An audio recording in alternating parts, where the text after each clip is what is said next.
Hello, we're back. Brian Sullivan, President of Nassau County Correctional Officers Benevolent Association. Following up on my original topic, which was about the protocols and what to do if you're symptomatic or asymptomatic. Anybody that is out positive with COVID-19, you're going to be contacted by the union, most likely Dennis Morris, who is going to make sure that you have a package of paperwork filled out, which will include making sure that you filled out the exposure forms for what happened to you. There'll be an 85I regarding illness or injury to an officer. There will also be an injury to officer report that's filled out. Anybody that's out on our job from the beginning, we may have missed one or two people when the whole thing first started, but anybody that's been out, the union has been going to your houses and dropping off a supply of masks to protect you and your family, N95 masks and surgical masks, things like that. What you're going to get reached out to by the union about is workers' comp.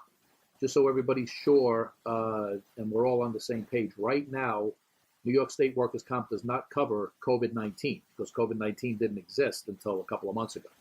So there are a lot of proposed legislation, a lot of proposed bills in Albany about changing the workers' comp law to cover us for 207C, cover us for workers' comp cases going forward, which is why, in conjunction with our workers' comp attorney, our retained attorney, Sean Reardon, we're going to make sure that all of your proper paperwork is filled out because, as I said with the protocols, we learned a lot of lessons from 9/11 years ago that failure to have the proper documentation changes things down the road.